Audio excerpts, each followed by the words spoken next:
Okay, so let me review once again what I mentioned a while ago. So this is your first and only financial management subject if you're a non-fin major.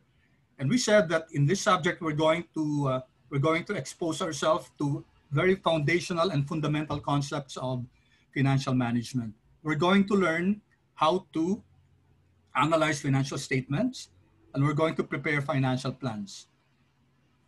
We're going to learn also time value of money concepts. Okay, so we're going to look at present values, future values, only in the sense that we're going to make use of Excel as the main tool for computing. As I said, maybe in high school, if you are coming from ABM, you learned how to compute this, but using calculator. In this subject, no, we're not going to use calculators. We're going to use Excel, and we're going to hopefully enhance our skills in Excel. And also one of the most important topics in this subject is capital budgeting. When we say capital budgeting, we invest in capital expenditures, and capital expenditures distinguished from operational expenditures or operating expenditures are long-term investments. So when you buy land, building, equipment, these are what we call CapEx, as compared to OpEx, which will only benefit one accounting period or one operating period. Example of OpEx, well, transportation expenses or supplies expenses, those are what we call OpEx. These are the long-term investments, which are called CapEx. All right.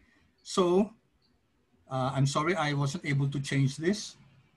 This should be AY 2020 to 2021 term 2. So my apologies. I'll just fix that. Okay. So these are our learning outcomes. We'd like to learn how to identify financial concepts, theories, and the frameworks relevant to business practices. We're going to assess financial performance of a business. This will be done as a group and not as an individual. And we're going to learn the concepts of risk and return. When you say risk and return, we're going to look at investments, okay? Investments, and which investment, for example, which stock should you invest in? It really depends on your risk appetite. So there are others who don't like to assume too much risk. They will invest in assets that are quite stable and are not that risky. However, the return associated with that will be smaller, okay? Because a fundamental principle of finance is that the higher the assumed risk, the higher is the required return. You would not want to invest in an asset where you are assuming a huge amount of risk and yet pays a pittance, pays very, very small. That's a foolhardy decision, okay? So you'd like, if you're a risk taker, you might want to invest in an asset that has a big risk. However, you expect a huge return to be compensated for the great amount of risk that you're taking in. Okay, and then we're going to estimate the cost of capital, very important for a company. Okay, and then we're going to look at the optimal capital structure of the firm. Okay, this subject, guys, assumes that we're looking at this not from a personal finance perspective, but rather from a corporate finance. So we're looking at it from the context of a firm, of a business. Okay, so we're also going to learn how to construct a financial plan for a selected company. Okay, so here are the required outputs and the learning outcomes. I'll leave that to you guys for your perusal. You'll have a term paper, and the term paper is the financial analysis, and that will be done as a group. Okay, so please peruse over this. Now, for the topics that we're going to discuss, okay, so for the first week, it will be more introduction. What's finance? What's financial management? Or what are the principles? Okay, because we have to be grounded. We have to know the fundamentals of this very important aspect, this very important function of a business.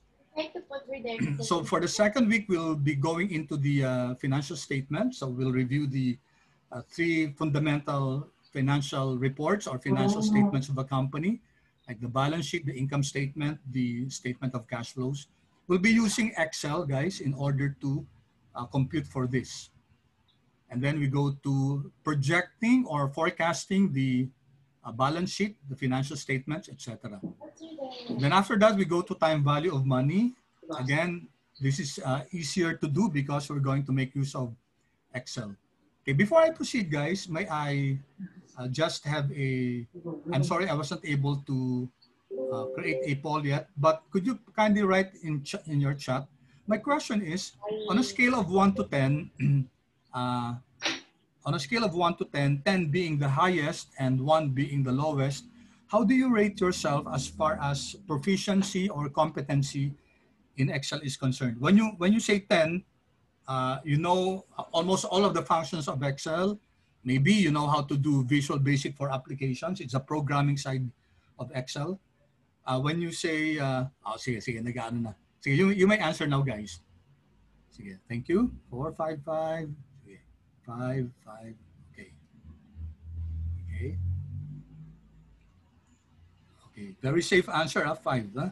Okay, thank you, Pio, 7. That's good. Okay, Christian, that's good. All right.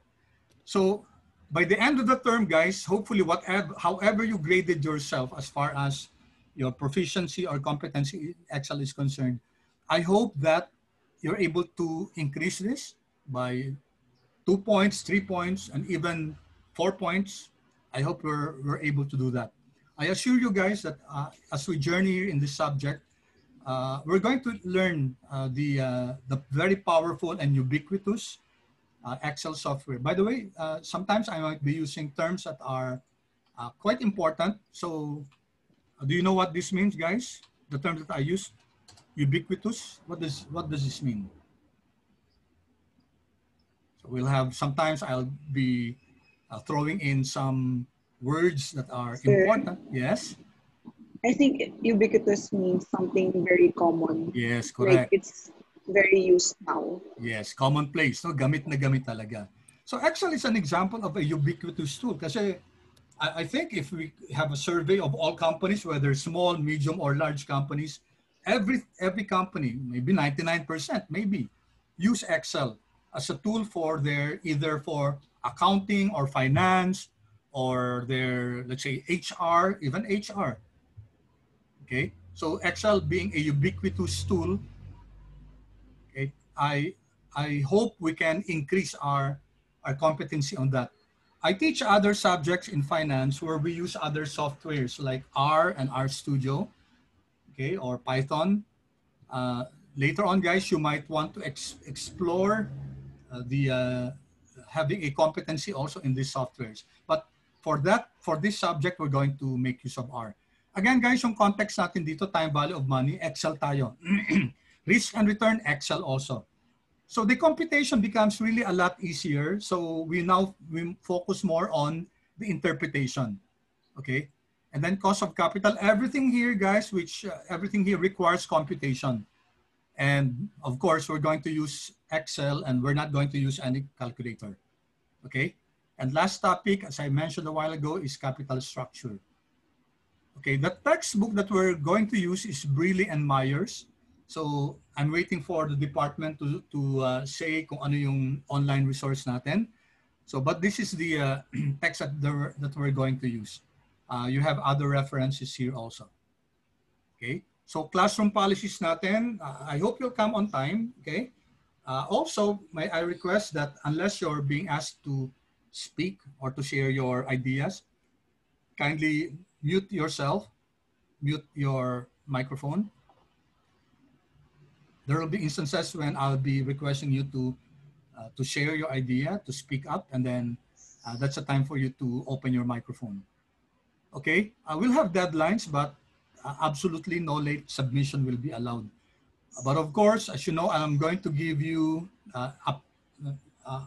more than enough time to complete your work. Okay. This is a policy of the university. Any form of cheating, plagiarism, fabrication of data will warrant a final grade of 4. Okay, so please make sure that you don't copy the works of others and submit them as your own.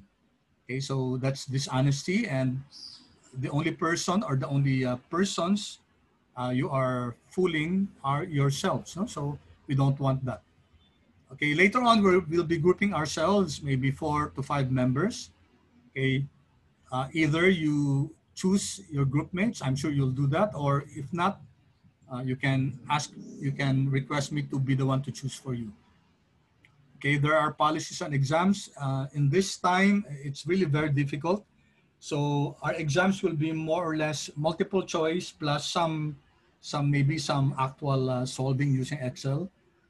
Okay, so the grading is given here. So for the quizzes, it's 30%, final exams 20%. There's a 5% on class participation and recitation. And then you have here some outputs on financial statements analysis, planning, capital budgeting, risk and return. So that makes a total of 20%. And then total of, for the group presentation, it's 10%. And then 100%. As you all know, passing is 70%. Okay, I think that's about it first. I'll leave you guys to really peruse over this, over the other text. Okay, any questions so far? Paki-answer lang guys sa chat. I'll be requesting you guys to answer in the chat so that I know what's happening. Na questions, kung walang questions, just say no. Kung may questions, of course, say yes, and then I'll entertain your question. Okay, thank you. Okay, thank you.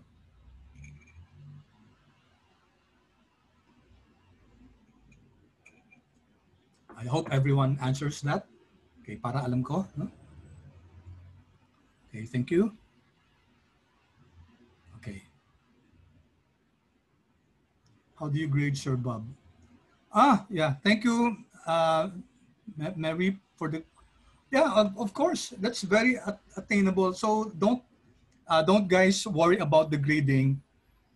Maybe others will tell you that I'm generous with grades. The exams might be quite difficult, but I do adjust. So of course, you have to put your effort into it also. This is not a subject where it trains for, no, hindi ganun eh. But of course, if everybody really cooperates and if everybody really puts his and her heart and mind to it, why not? That would be a good day, guys, when every one of you get high flying colors. Okay. All right. Thank you for that question. Any other questions, guys?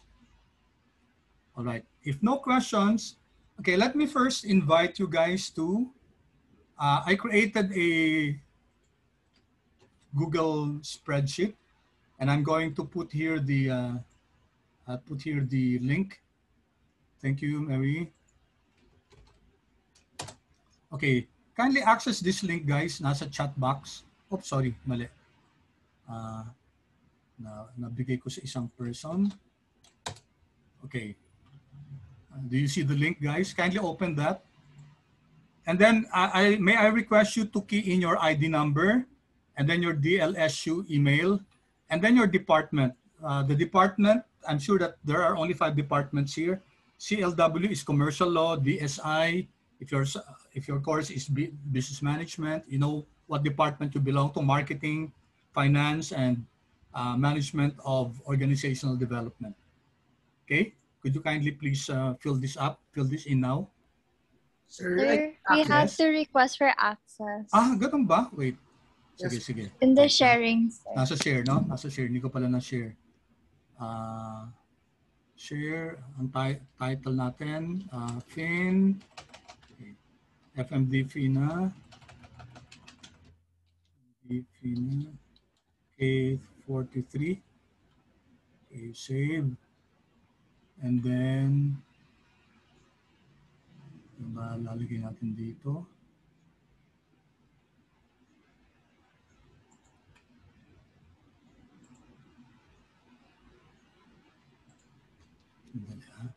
Share. Sir, in the change link. Ano? Saan yun? There po. Change the viewer to editor po. Viewer to editor. Okay. There. Okay, thank you. Thank you, sir. Yan, salamat. Okay, there guys. Sige, paki-ano nga yung ID numbers nyo at saka yung DLSU email. Thank you.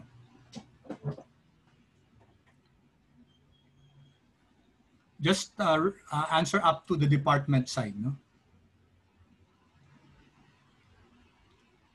Let's decrease this a bit kasi malaki yata yung... Yan.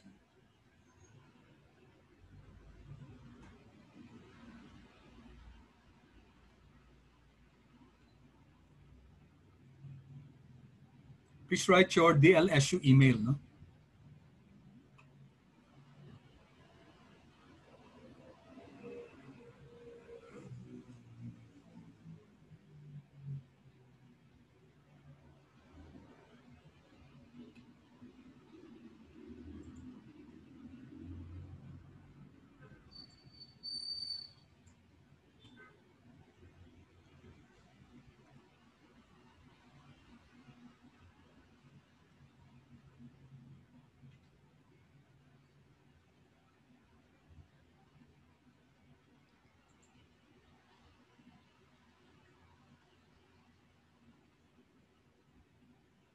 Don't write anything on the objective of a business, no? Yung ano lang, up to the department lang.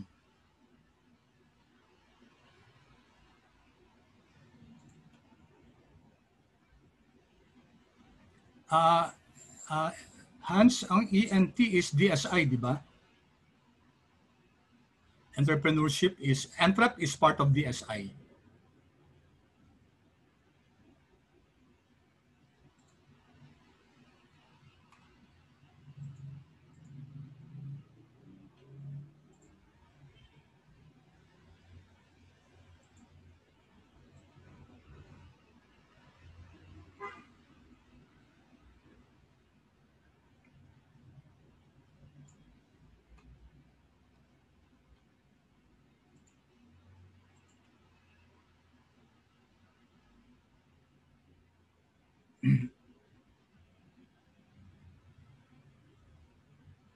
Business management is is DSI.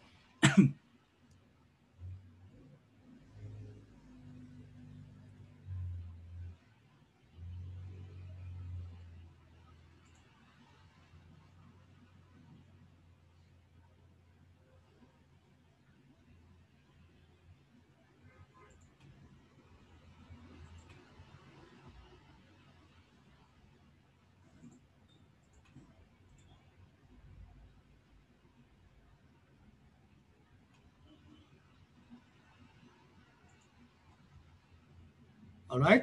So have you all answered? So dapat 37 yung mga naka-answer sa atin.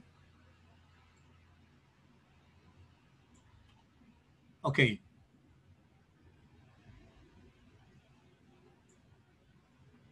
So DSI, FIN. Okay.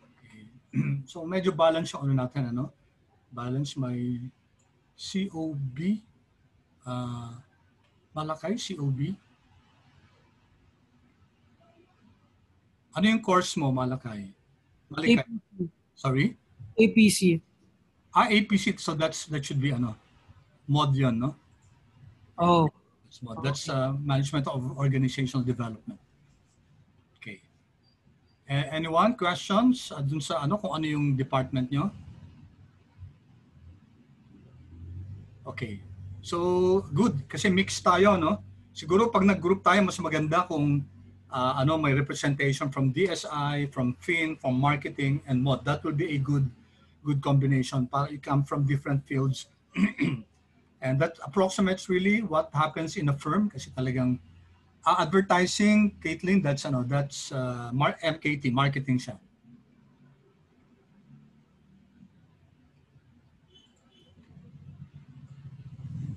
Okay, good.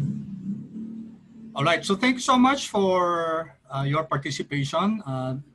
Si Kyla, I don't have your ID yet.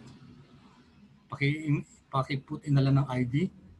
Guys, make sure that you have tama yung spelling nyo sa email kasi we're going to create a Facebook group, a Messenger Facebook group para pag yung chat natin, pwede rin doon. Kasi I noticed that students would oftentimes be more, they're more accessing their messengers or message from Facebook vis-a-vis email, no? Kasi yung Canvas email eh. So baka hindi nyo minsan makikita yung important announcements. No? So magka-create tayo ng FB group for important announcements. Okay, so thank you for this. Okay, so we begin, guys. I'll begin a brief introduction to the lecture. Okay, can you see this? Can you see the screen, guys? Yes po. Yes po. Okay, so Yes po. thank you. Let me share with you a brief introduction to what financial management is. No? So this is just a basic financial management course. If you're familiar, guys, with Alice in Wonderland, baka may importante na chat. Yeah, Rian, IBS is part of DSI. That's correct. Thank you, Rian. Caitlin, okay na. Okay, if you're familiar with the it's a novel actually, Alice in Wonderland. There's a situation there where Alice was asking the cat, which way should I go? Tapos sabi ng pusa, well, which way you should go? It depends on where you are going. It depends on kung ano ba destination mo. Then Alice said, I don't know where I'm going. Tapos sabi ng cat, if you don't much care where you go, kung hindi mo talaga alam kung saan ka pupunta, then it doesn't really matter which way you go. So it doesn't matter kung saan ka, kung ano yung dadaanan mo, kung hindi mo talaga alam kung saan ka papunta, no? Now this might be a fiction, but it says a lot of things about how we manage, how businesses are managed. No? Financial management is a very important subject as far as managing businesses is concerned. So this one tells us that it's very important to identify what the objective of a business, of a firm is. Kasi kung hindi natin alam kung ano yung objective, kung ano ba yung goal, ano ba yung mission ng isang business, then we will not be able to plot ano ba yung mga dadaanan ng firm na yan, di ba? So you get the logic here, guys. It's important to begin with the end in mind. Ano ba talaga yung objective ng firm? Okay, and having identified the objective, then it's now better to plot the way, the steps or the way by which the company will move forward. Okay, so my basic question is, what should be the main objective of any business? Any shout out lang, guys? Any what do you think in your mind? Ano ba? Profit. Profit. Yes, thank you. That's good. Ano pa? Any other suggestion? Ano ba yung objective ng isang negosyo, ng isang business? Profit. Yes. To serve po. Minimize cost. Minimize cost. Yes, that's true. No? Maximize profit, minimize cost. So those might be very important objectives. No? Ano pa? To serve the community po. To serve the community. Pwede rin. No? May mga businesses na ang main objective nila is to be of service to the community. No? To create change. To what? To? Create change. Create change, yes, of course. Siguro yan, maybe, I don't know if that was the main objective of, let's say, Facebook when Zuckerberg first came up with this idea of creating a space for us to be able to communicate with each other. No? Facebook, may nag-chat, itin na natin. Yeah, create awareness. That's also possible. Thank you, Caitlin. Create awareness. Maybe your objective is, for example, you're into health products, no? And then so many people die or become infirmed because of a particular malady or disease. And so you come up with a product that will address that, and you promote your product and say that you're creating this awareness that in order to live longer, You have to do this or to take this particular product. So that can be the main objective of an organization. Let's see kung may chat pa dito. To innovate, yes. Thank you, Christian. That's also satisfy stakeholders. Yeah. Charmaine, thank you so much. Satisfy your stakeholders. All right, so you see that there can be a lot of answers here. To solve an existing problem, of course, Rafi, salamat. To solve an existing problem, may issue, okay? Kunyari, itong COVID natin, di ba? It has been affecting our lives for a year na, di ba? I'm sure if I create a poll here kung to ask you if your life has been affected, I'm sure marami sa inyo mag-yes, no? Dali guys, hindi ko ma-minimize itong ano. Yan, sorry. Yan, okay. All right, so may I invite you guys to, I came up with a survey. Ngayon I didn't have time to do the poll in Zoom kasi nga kanina ko lang na ano yung nabigay sa itong subject na to. Kaya nag-create na lang ako ng poll dito sa Google Sheet. So can you kindly guys answer here? I've limited it to maximize profit, minimize cost, satisfy customers, maximize shareholder value, serve the community, and if your answer is not there, write others. Sige nga guys, kindly pick your choice kung ano yung objective, the main objective of a business entity. All right, thank you. Okay, kindly answer na lang guys.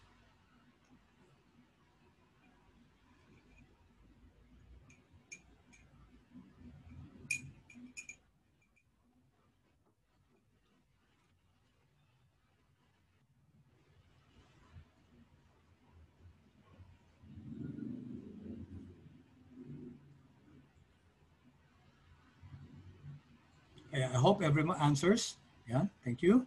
Meron pang hindi nag-a-answer. Okay, so just a few more.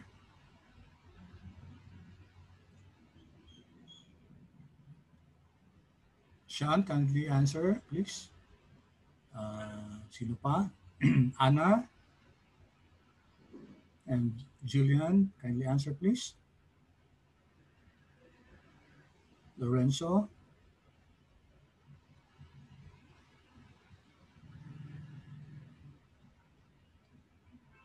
Okay, so we're missing one. Okay, Anna. Si Anna at saka si Lorenzo. Let's give them a few more seconds.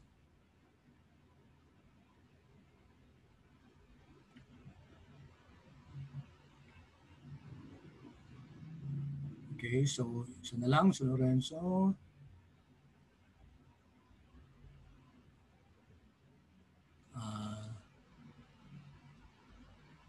Wala pala dapat to. No? Ito, si Dr. Mayan Dahawi sana yung teacher kaso nag-change. So I'll have to remove this, sorry. All right. So thank you for answering, guys. Let's see. Yan, ito yung sinurvey ko, no? 21 out of 34 who answered. Ay, wait. Mali. Sorry. Should have been here.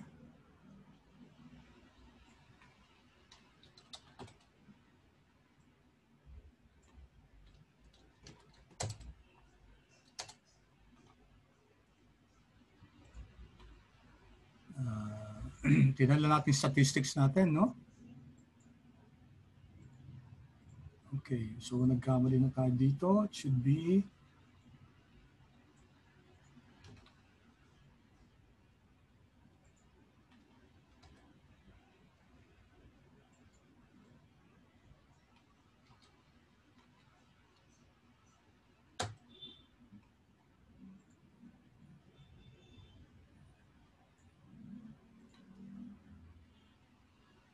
okay.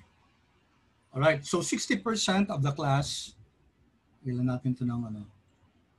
60% of the class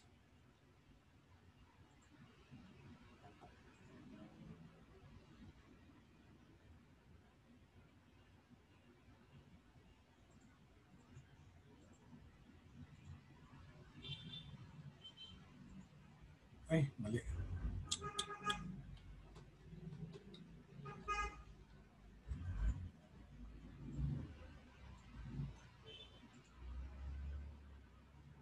Okay, sorry for this guys. Hindi ko na-set.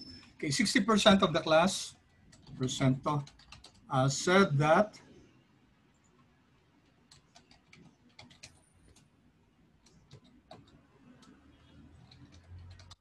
okay, 60% of the class said that it should be maximized profit. Nobody chose minimize loss. Satisfy customers is a maximize shareholder value. 8, serve the community. Okay, so these are valid questions, valid answers, guys. However, it will be very difficult for a firm to have several main objectives. So these are important objectives, but maybe they should not be the main objective of a firm. So based on our survey, ang nanalo yung 60% maximized profit. However, guys, surprisingly, from a financial perspective, the main objective of a firm is not profit maximization. It should not be maximizing profit, but rather, so let me just,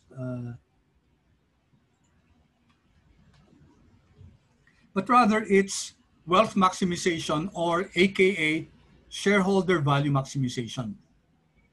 Okay, so the main objective of an organization is not profit maximization, it's not cost minimization, it's not satisfy the customers. Okay. Now, please don't get me wrong, it doesn't mean that, I'm not saying that they are not important, they are all important. However, if a firm will only have one main objective, then it's not profit maximization nor cost minimization, but rather it should be maximizing the wealth of the organization, or it should be maximizing shareholder value. Okay, so let me explain this. So what's the difference between wealth maximization or maximizing shareholder value as vis-a-vis profit maximization? Ano ba yung difference nila? Pag kasi profit maximization, ang the focus is more short-term. No?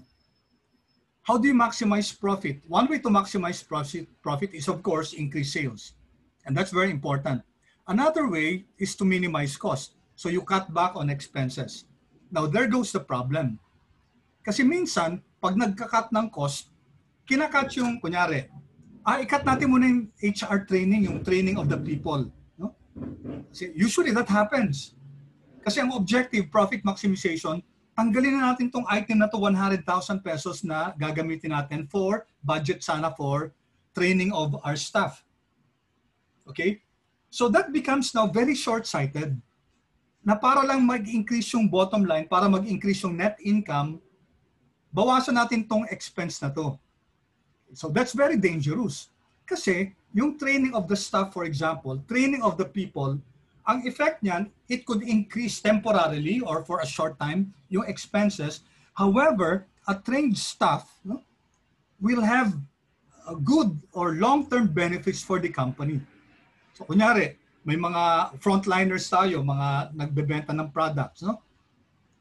If yung mga let's say mga merchandisers na to or people who are in the front line explaining the product, kung wala silang sufficient training, kung hindi nila alam talaga kung paano yung ins and outs, yung bolts ng product, then it will be very difficult. It might become very difficult to convince customers to buy the product.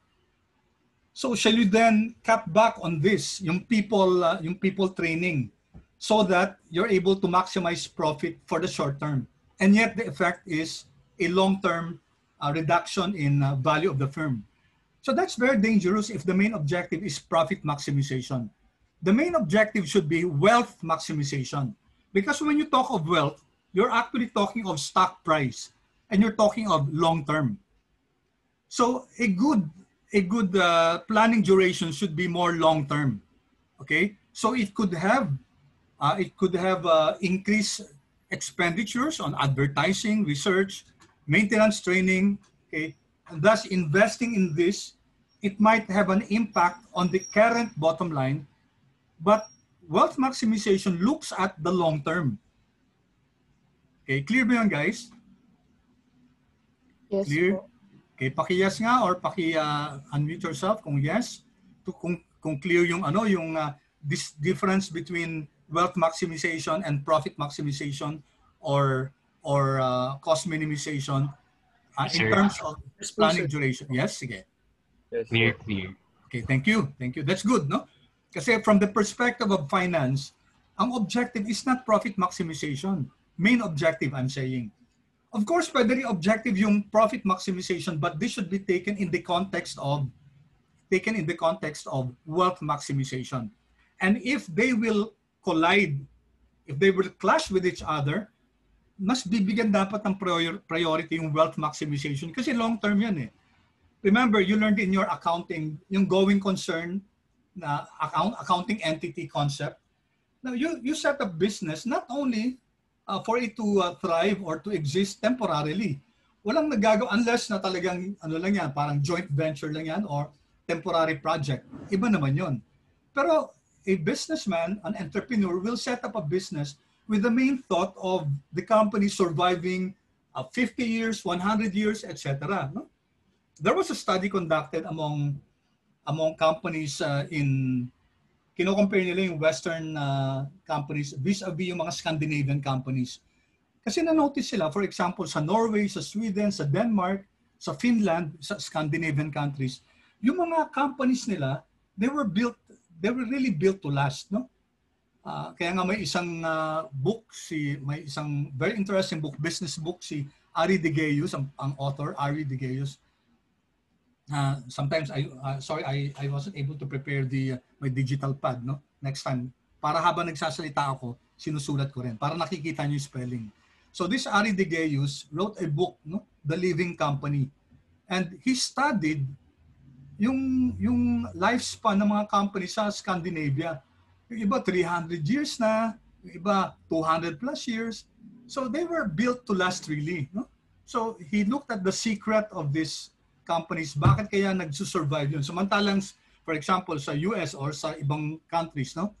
A dime a dozen yung nag-open ng business eh.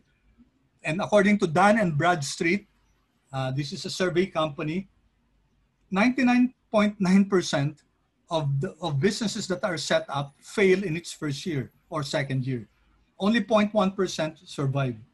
So there must be something that's being done in those Scandinavian countries. And Ari De Geus was saying that one of them is the objective. Kasi objective ng mga companies that are built to really last is really long-term. Wealth maximization or shareholder value maximization. Okay, let's look at other.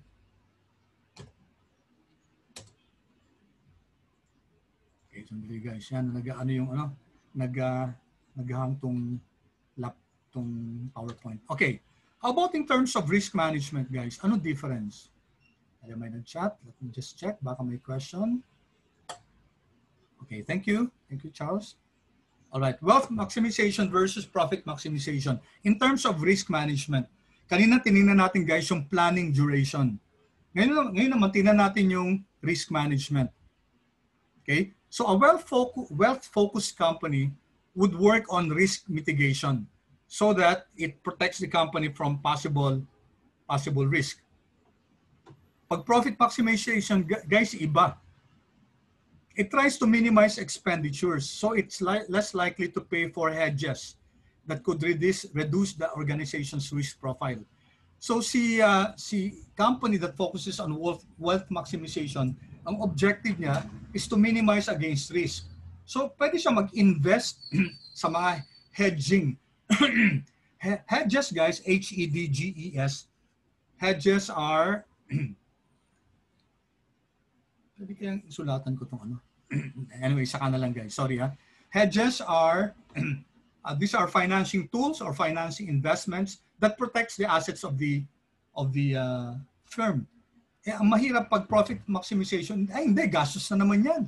Wag na yan kasi ang gusto natin, tumaas yung bottom line natin. So talagang bawasan natin yung mga expenses, quote-unquote, unnecessary expenses.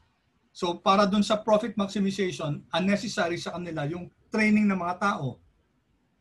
May survey na ginawa na ganun na kapag kunyari medyo nagigipit yung company, ang unang tinatapyas talaga, ang unang tinatanggal, yung ano, yung training ng mga staff. And that can have very, very grave consequences later on. Okay? So, wealth maximization requires that a company hedges itself against risk, or what we call risk mitigation, which is not which is not part of profit maximization. Okay. Now, how about for pricing strategy? In terms of pricing strategy, ano yung main difference nila? Pag profit maximization, very important yung pricing strategy nila. They will price it as high as possible in order to increase margins. Bakit? Of course, naturally, di ba? Kasi ang tinitingnan natin, paano natin mai-improve yung bottom line. Now, on the other hand, wealth maximization might see it differently.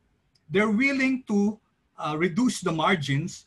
They're willing to price their services or products at a lower level. Kasi yung objective nila, in order to maximize the wealth, kailangan ma-build yung market share over the long term. Okay, importante yung building ng market share, and sometimes it might take a sacrifice on the part of the firm to cut back on margin so that they can attract more customers in the long run. So nakikita natin yung difference, guys, no, in terms of planning duration, in terms of risk management, in terms of pricing strategy. How about capacity planning? Ito, again, very apparent yung difference nila.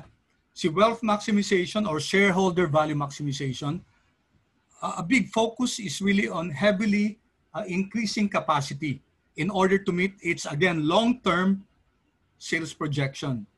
Pag profit maximization, pwedeng i-sacrifice, no, yung investment sa mga long-term assets. Okay? Kasi ang pinaka-objective, more on existing sales level and perhaps short-term sales forecast. So that's one of those most glaring differences. Pag wealth maximization, ang focus niyan medyo naka-long term siya, si profit maximization medyo naka-short term siya. Now, of course, there are arguments against value maximization or shareholder value maximization or wealth maximization. Pare-pareho lang yan, guys. Yung name na yan. Value maximization, shareholder value maximization, and also wealth maximization. Ano yung mga arguments against this? Number one, you don't care for your employees when you do, kung ang focus mo lang yung shareholder value, you don't care for your employees. Totoo ba yan, guys? Pag ang focus shareholder value maximization, the firm does not care for its employees. Okay, now let's take a look at this, guys. What are the 10 best places to work in 2019? Sorry, hindi ko na-update to, no? Dapat na-update ko to ng 2020.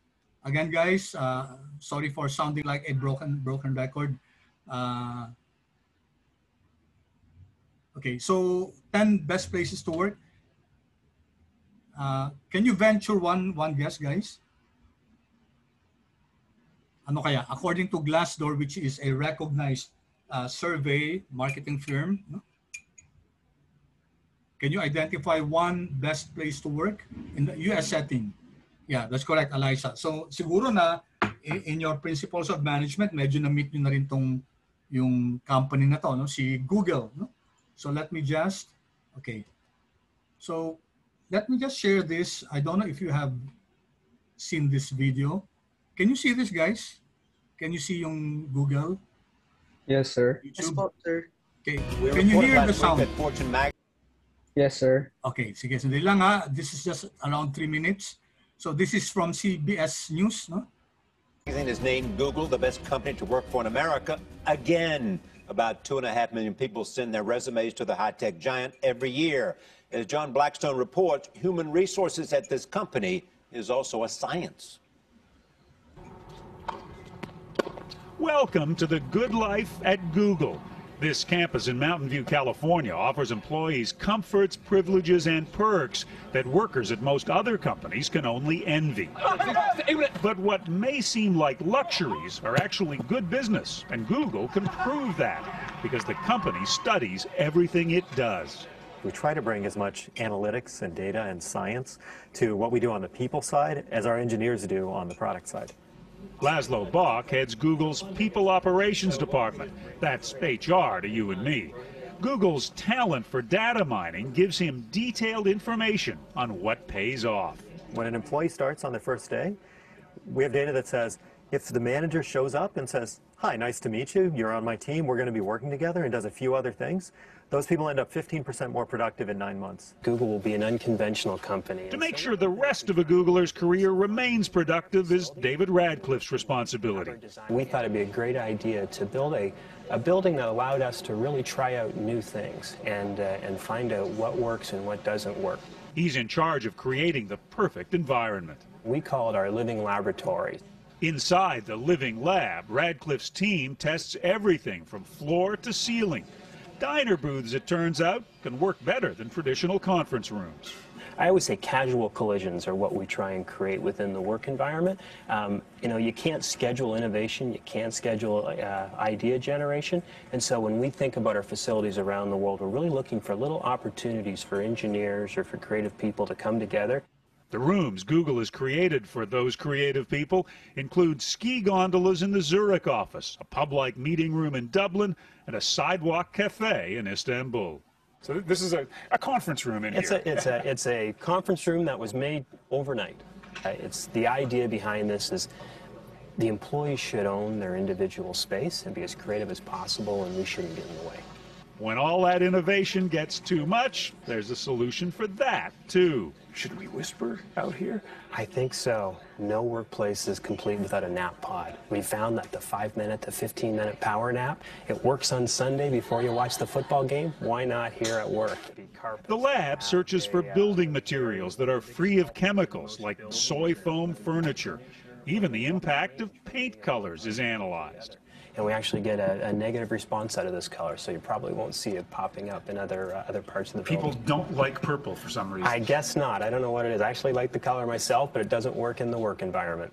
While unhappy workers at other companies may sometimes feel they're toiling on a treadmill, Google offers treadmill desks as an option. Research has shown that walking while you work can be good for your health. The company maintains 1,000 bikes on campus and gives workers their own garden space to grow vegetables. Google famously provides free food, 3 meals a day plus unlimited snacks. The company's data mining revealed that was making Googlers gain weight. A change was needed. We started experimenting with what we call nudges, which are small interventions we can make that don't force people down a path, but make it easier to make better decisions. Nudges promoting smaller plates increased their use by half. Food choices are now color-coded, green, yellow, and red, red being the least healthy. Salads and greens moved to the front of the line, and sugary snacks became a bit harder to find.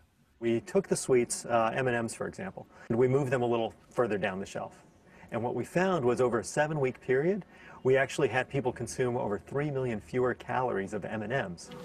Ultimately, the goal behind all this number crunching is to extend the life of the average Googler by an astonishing 30 years. You want them to live longer? We do actually. We do actually. It's funny, I think our oldest Googler is 83 years old, and we want people at Google for a lifetime. And the search giant will keep searching for ways to do that. For CBS This Morning, John Blackstone, Mountain View, California. Okay, thank you. Anyone would like to share something about the experience of seeing this video, guys? So what did you learn from what Google does, aside from focusing on the product, the engineers focusing on the product, and the HR focusing on the people? So dalawa, no? And Google cannot do that if their focus is on profit maximization. Kung profit maximization lang, bakit nila aaralin yung health ng tao? Di ba? Ang pakialam nila sa health ng tao? Why will they study even yung calories na intake? Imagine, what kind of a company does that, di ba? Allow people to grow their own gardens, their own vegetables. Wow. Diba? So where in the world? where in the world will you find? No wonder, guys, more than 5 million. 2 million sinabi dito, but that was 2013. Pero later on, nag-increase siya, more than X million, 5 million, I think, people apply for Google annually. No? So what's Google doing? Yung overarching ano nila, guys, objective is really value maximization. Ilang beses sinasabi ng CEO nila, the main objective of Google is to really maximize its value, maximize shareholder value.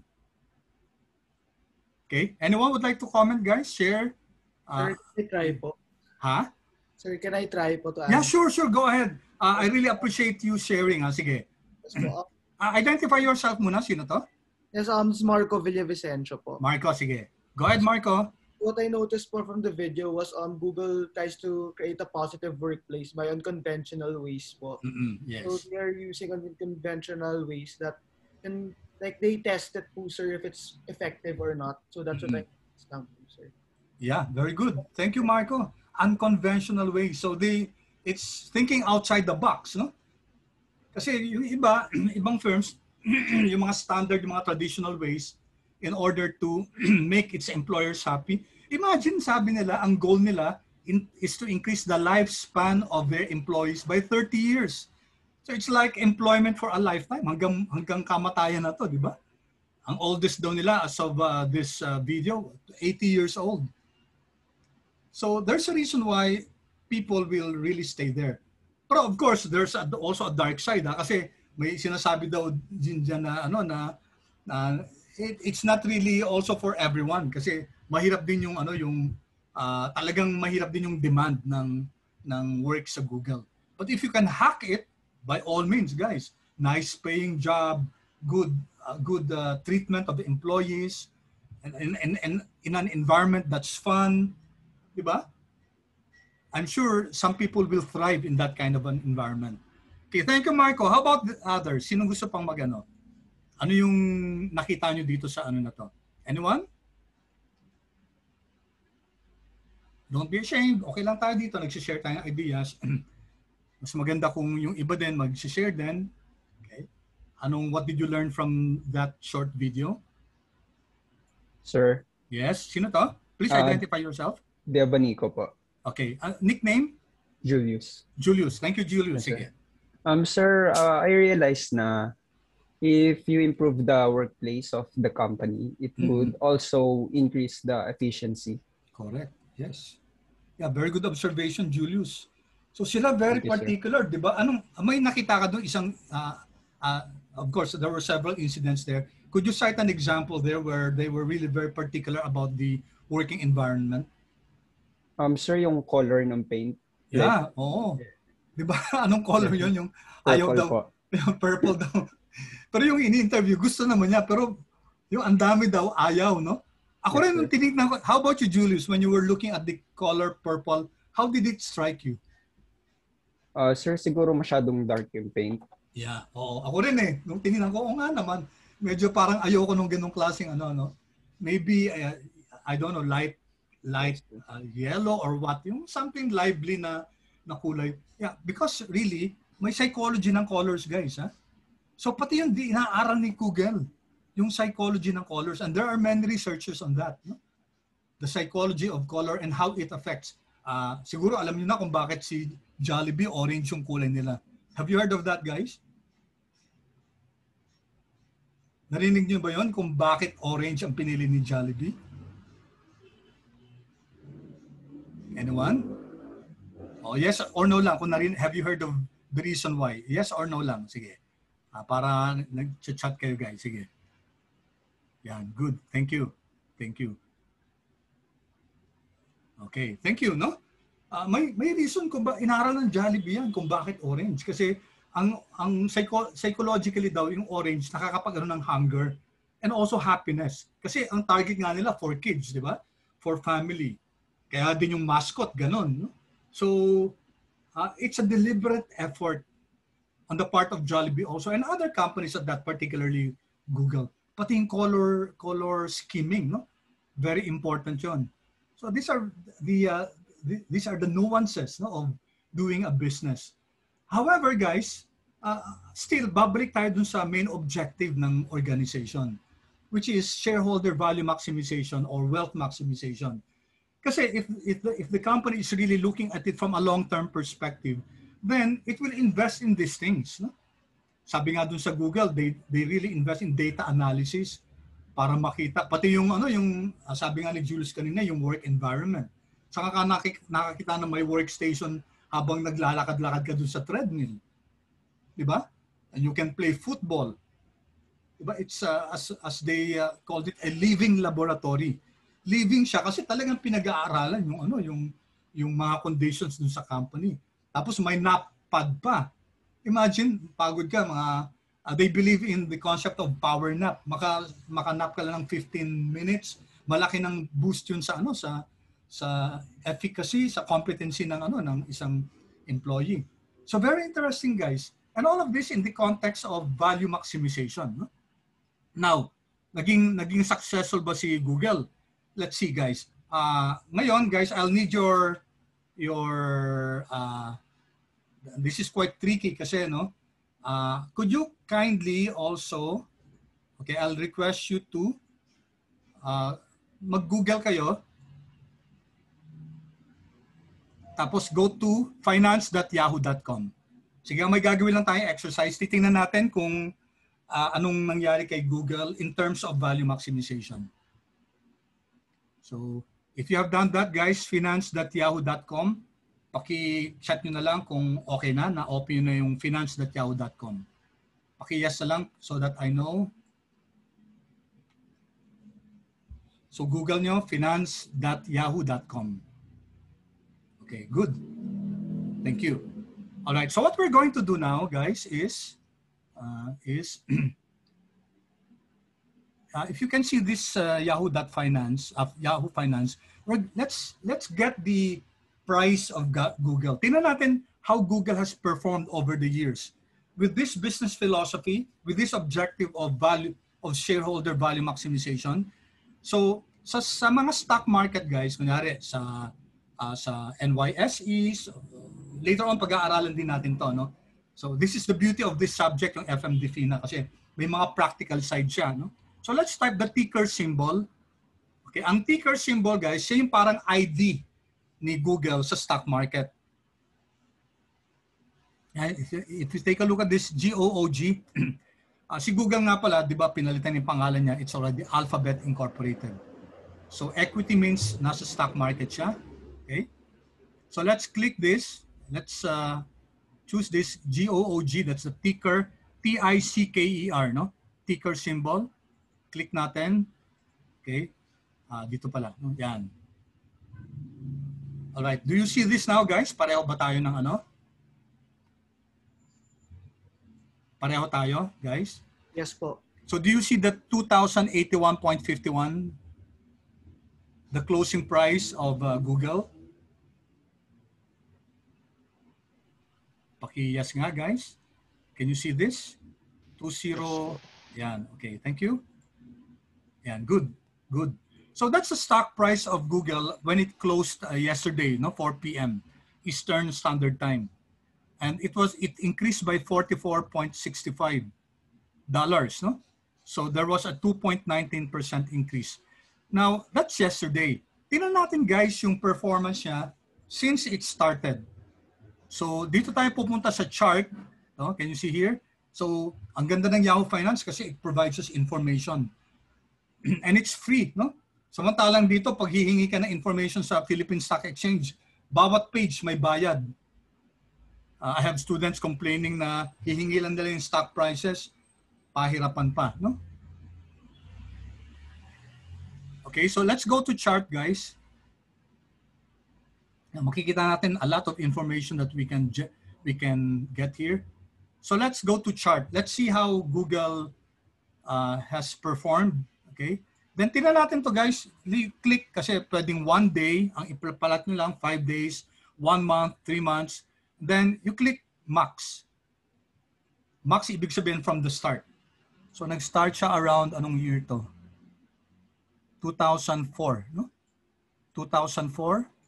Okay.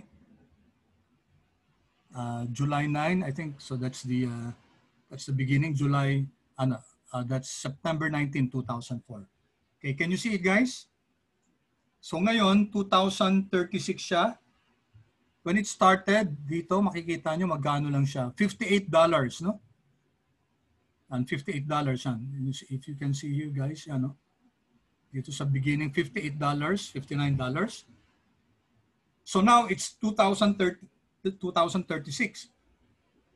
Which means, guys, when you invested, if you invested in September 5, 2004 in Google, kunyari nag-invest ka ng, let's say, 1 million shares, no? Example lang 1 million shares at 52 per share, so that you would have invested $52 million. Ngayon, syempre over time, nag-earn ka na ng dividends yan, ano? Ngayon, guys, magkano na siya? 2036. So yung 52 million mo has become how much? $2 billion na. Okay, saan bangko mo makikita yan, guys? Okay, in what bank, guys, tell me? What bank in the world? Kahit Citibank pa yan, kahit ANZ, no? The biggest banks in the world, they cannot give that kind of an interest, no? Kaya grabe, guys, ang return sa stock market. Of course, malaki yung risk, no? Kasi the price could have gone down. May mga investments ako dati, hindi ako invested sa Google, pero Philippine stocks. May mga investments ako na wala na, lugi na.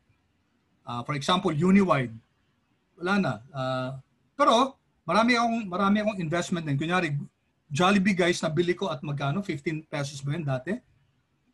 And there was a time na naging 300 siya. So you can just imagine the capital gains that I generated from that. So stock market, no? Okay, so we can do comparison here. Okay, comparison tayo. Dito, guys, click natin. Hindi lang si Google, may mga companies pa na if you notice, guys, Dow Jones, we'll study this when we go to investments, Nasdaq, Standard & Poor's. Ilagay lang natin S&P 500, guys. Standard & Poor's 500. Click nyo lang yan. Okay, laki natin yung konting size. Yan. Tignan nyo, guys. I-compare nyo si Google kaysa kay Standard & Poor's. Standard & Poor's, guys, yan ang market. It's the market of stocks. So this means that Google has outperformed the market. Ibig sabihin nun, kung meron kang 500 na stocks na pinagsama-sama mo, in-invest mo doon, tinalo ni Google yan. Tingnan nyo, guys, yung increase ng price yung value ni Google over time. But hindi lang Google, may mga companies pa na mas mataas kay Google. Ginamit lang natin si Google na example. We use Google as an example because there are many videos and very outstanding kasi yung pag-click na sa tao as compared to Apple. Apple pales in comparison as regards people management with Google. However, yung price ni Apple, guys, mas malaki. No? Tingnan natin So, sa comparison, guys, are you able to follow, guys? Okay ba tayo? Yes, sir. Okay, comparison, ano natin si Apple, AAPL, guys. Apple is the stock price of AAPL is Apple. Click natin. Tapos, gawin natin siguro pinaka-thick. May color to. Gawin natin red, no? You can choose the color. Save. Ayan. Ito si guys? Ito si Apple, no? Ito si Google, yung blue. Ito si Standard & Poor's. Ulit kung paano mo ginawa po. Sorry. Kung paano? Sige. Okay, so here in the comparison, so i-click mo yung comparison. Okay? And then you should know first the ticker symbol, no? Ticker symbol ng company. Si Apple, AAPL yan. Si Google, GOOG. Lagyan pa natin ng isa. So if you type AAPL, okay, do that. Then, liitan ko na lang yung line size kasi masyadong mataba. Ito yung pinakamatabang line size, no? Tapos, sige, i-red ko na lang din. Red. Then, save nyo. No? Yan, lalabas. Okay, it's the chart, no? Generated by Yahoo Finance. Let's include another tech company. Ano bang tech company? Si Apple, let's choose Intel, INTC. INTC. Yan, Intel Corporation. Intel, ito yung engine na nagpaparaan ng mga computers. So, ibahin natin yung kulay. Let's color it green. Save. Ayan. Si Intel, mababa, ano? Halos pareho lang siya ng S&P 500. Si Apple, grabe yung grabe yung performance, grabe yung rise ng ang stock price niya. Tapos si Google mas maliit, pero tinan si Apple, Grabe, it will be very difficult now to invest in in Apple kasi magkano na yung price niya, no? How much is the price of Apple now?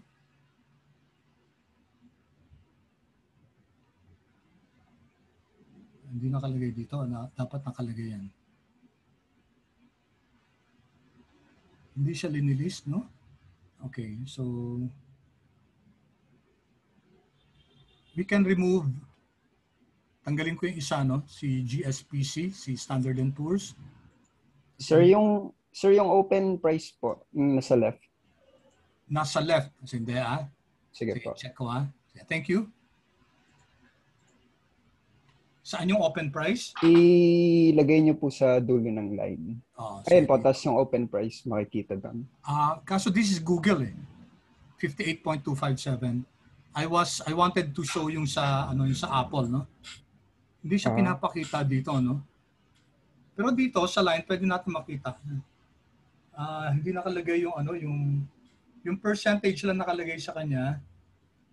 But hindi yung price. Pero sige, let me explore that and then we'll go back to that, no? Pero ang lesson dito, guys, si Google, no? It has outperformed the market. Ibig sabihin, over time, ito lang medyo medyo nasi-shadow lang siya ng performance ni Apple. But Google, with its objective of value maximization, has been successful, no? It has been successful. Ito nga yung stock price niya, no? Tingnan natin. This is what we just did. So, let me conclude in this kasi magta-time na. Maximizing stock price is not incompatible with meeting employee needs and objectives. So, mali yung sinasabi nila na kapag value maximization or shareholder value maximization, nine-neglect yung people skills, yung people asset, yung people resource. Nothing can be further from the truth. Okay, in fact, companies that focus on value maximization, ang ginagawa nila, nag-ESOP sila. Have you heard of ESOP, guys? Pakichat nga. Yes or no?